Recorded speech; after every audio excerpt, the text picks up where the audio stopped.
التكوين. كيقولوا الا درنا التكوين غيجيو الناس يطلبوا منا باش نوظفوهم، اش نديروا؟ نحبسوا التكوين. قلت لهم لا، غنديروا التكوين. ايوا ولا جاو الناس يطلبوا الوظيف، ما عنديش الوظيفه. صافي، الوظيف هو الكونكور اللي خرجته، ولكن انا ملي تنكونك راه الا ما خدمتيش عندي تخدم عند واحد اخر ولا تخدم لراسك. واش بحال اللي تكون بحال اللي ما تكونش؟ بحال اللي تكون بحال اللي بقى جالس في الدار. انا غنواجه هذا الشعب وغنواجه هذا المجتمع ونقول له سيدي انا غندير التكوين، واللي تيسر له يخدم في الوظيفه العموميه مرحبا به، ماشي ديال الضا. واللي تيسر له يخدم في القطاع الخاص الله يعاونو، واللي تيسر له يخدم على راسو الله يعاونو، واللي تيسر له يخدم في الخارج الله يعاونو. المهم نكونوا، ولا ما قدوش داك التكوين نزيدوا تكوين اخر. المهم وانا ما غنوقفش التكوين. وفي هذا الاطار جات القضيه ديال الاساتذه اللي كيخصكم ماشي غير المره غير تجيو وتناصروا اي واحد. سمحوا لي الاخوان، انا كنقول للاساتذه اللي كيقراو عند السي مختار يرجعوا يقراو، الله يهديهم، لانه كنعطيهم 120,000 فرنك في الشهر، 1200 درهم، وتيقراو سنه وغادي يوليو اساتذه. سمحوا لي، علاش غنوظفك النهار الاول حتى تدوز الامتحان ونجح؟ كان اللي دخلتي وعرفتي راسك موظف، قول لي كيفاش غدير تقرا بعدا في الاصل. انا كنقول للناس اليوم سيد الرئيس انتهى الوقت.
المستقبل ديالي كيفاش غادي يكون، ما عارفاش نهار ندير العقده مع هاد الحكومه وتسالي العقده ونلقى راسي امام مؤسسه اللي تخصصات او تبعت القطاع الخاص.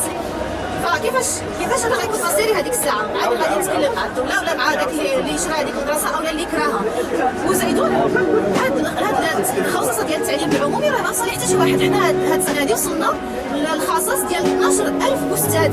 فكيف يعقل ان الميزانيه ديال السنه ديال 2016 في التعليم ناقصه 2 مليار على السنه اللي فاتت؟ فكيفاش غادي نسدوا هاد الخصص هذا؟ الان وصلوا اقسام اللي فيها 80 تلميذ في القسم، كاينين اقسام اللي فيها 6 المستويات مختلفه في قسم واحد. كيفاش هذا الاستاذ غيقدر يدرس 6 المستويات مختلفه؟ وهذا الشيء غنكون تحت الاطار ديال الجوده. كيفاش غتكون هذه الجوده هذه؟ حنا نقصنا اصلا المنحه ديال هذا الاستاذ، وكيفاش غتكون هذه الجوده اللي عرفنا بهذاك العدد ديال الدراري في القسم؟ كيفاش غيقدر يكرمهم؟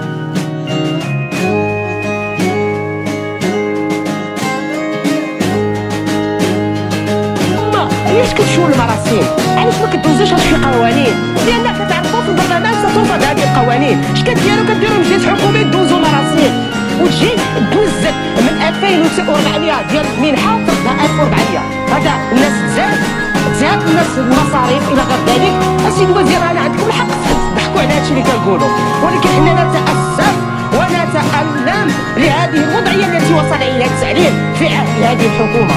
كل بوابل ديال الاجازات على الحقوق نزلت على رجال التعليم، وكأن منظومه التعليم مرتبطه برجل التعليم هو الذي افسدها. والذي افسدها هو انكم لا تملكون رؤيه وليست لكم استراتيجيه. ثم قلتم كلمه مهمه سيد الوزير نسجلها للتاريخ: يتم ترسيب المتدربين لحل مشاكل المناصب.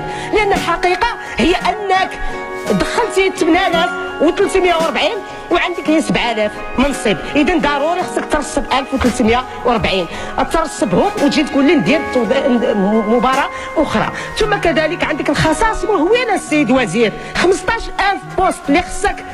ما يمكنلكش حل مشكلتك بالاقتصاد 60 و70 ولينا كنسمعوها على سبيل النكت تولينا حتى 80. اذا لهذا نقول سيد الوزير الله يجازيكم بخير، اتقوا الله في هذه التربيه والتعليم.